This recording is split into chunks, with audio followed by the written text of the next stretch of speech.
Welcome to my YouTube channel. आज हम एक बहुत ही इंटरेस्टिंग फिजिक्स का सवाल हल करने जा रहे हैं। ये कार और बस के बारे में है और ये सवाल हमें सिखाएंगे कि मोशन के इक्वेशंस को रियल लाइफ सिचुएशंस में कैसे अप्लाई करते हैं। तो चलिए शुरू करते हैं बिना वक्त जाया किए।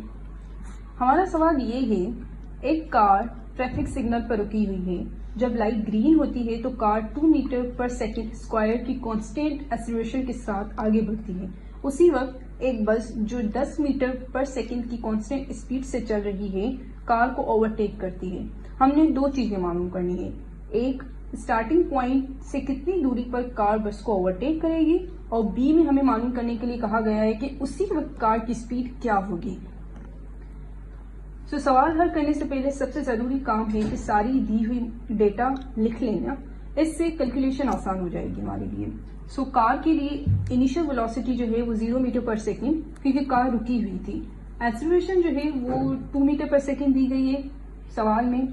तो और बस के लिए जो है वो कांस्टेंट स्पीड 2 मीटर पर सेकेंड स्क्वायर, कांस्टेंट स्पीड जो है वो 10 मीटर पर सेकेंड है और एक्सीलरेशन जो है वो 0 मीटर पर सेकेंड स्क्वायर है, क्योंकि स्पीड कांस्टेंट है। और हमें मालूम करना है ओवरटेकिंग का डिस्टेंस और कार की फाइनल वेलोसिटी। सो अब सॉल्यूशन की तरफ चलते हैं।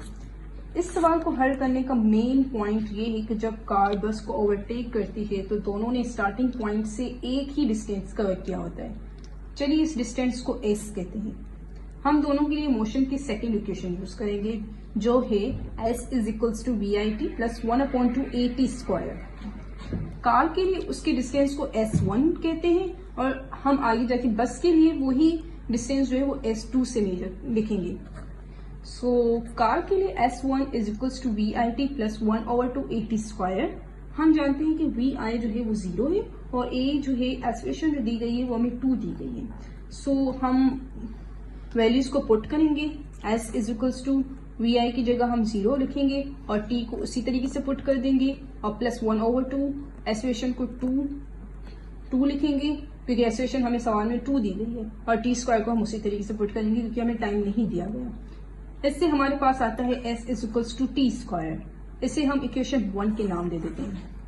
अब बस के लिए उसके डिस्टेंस को S2 कहते हैं। बस कांस्टेंट स्पीड से चल रही है इसलिए उसकी एक्सीलरेशन 0 है।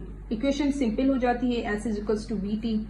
सो S2 is equals to 10t बनेगा, क्योंकि v जो है वो हमें बस के लिए 10 दी गई है।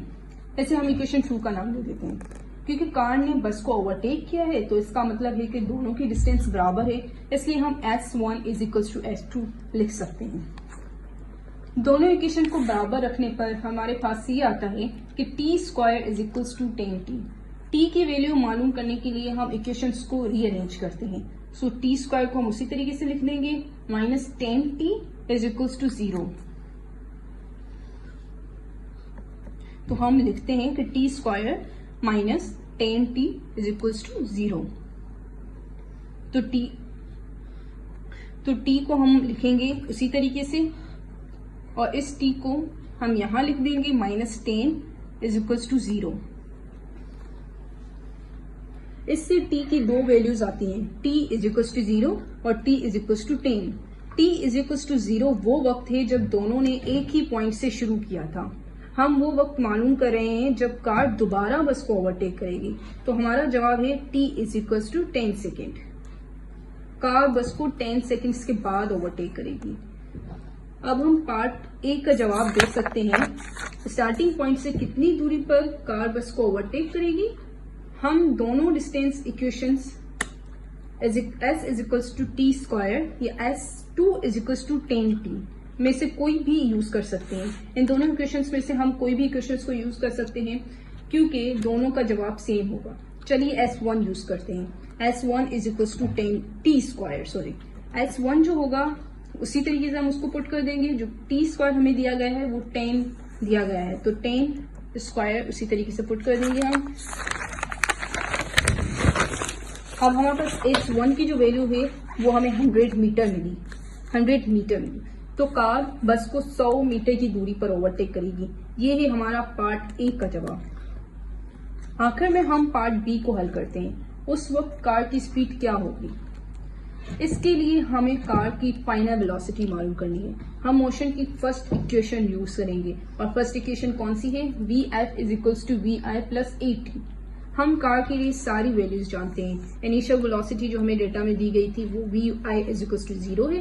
एक्सेलरेशन जो है वो हमें 2 मीटर पर सेकेंड स्क्वायर के हिसाब से दी गई थी और टाइम जो है वो 10 सेकेंड जो हमने अभी मालूम किया है। इन वैल्यूज के इक्वेशन में डालने पर Vf जो है वो हमें 0 प्लस 2 और 10 ये वही वैल्यूज हैं जो हमें पुट करनी है। सो Vf इज इक्वल्स टू हमें मिला 20 मीटर पर सेकेंड और ये रहा हमारा जवाब। जब कार बस को ओवरटेक करेगी तो उसकी स्पीड 20 मीटर पर सेकेंड होगी। तो एक बार फिर से रिकेप करते हैं। कार बस को 100 मीटर की दूरी पर ओवरटेक करेगी और जो बी था उस वक्त कार की स्पीड जो होगी वो 20 मीटर पर सेकेंड होगी। उम्मीद है कि ये वीडियो आपके लिए और आपके स्टूडेंट्स के लिए बहुत फायदेमंद होगी। इस सवाल से हमने सीखा कि कांस्टेंट एक्सेलरेशन और कांस्टेंट वेलोसिटी जैसे दो अलग अलग तरह के मोशंस को कैसे कंपेयर और सॉल्व किया जा सकता है। अगर आपके जहन में कोई और सवाल हो या आप किसी खास टॉपिक पर वीडियो चाहते हैं तो कमेंट सेक्शन में जरूर बताइए। वीडियो पसंद आई हो तो लाइक करें, चैनल को सब्सक्राइब करें और बेल आइकन जरूर दबाएं। देखने के लिए शुक्रिया। अगली वीडियो में मिलते हैं।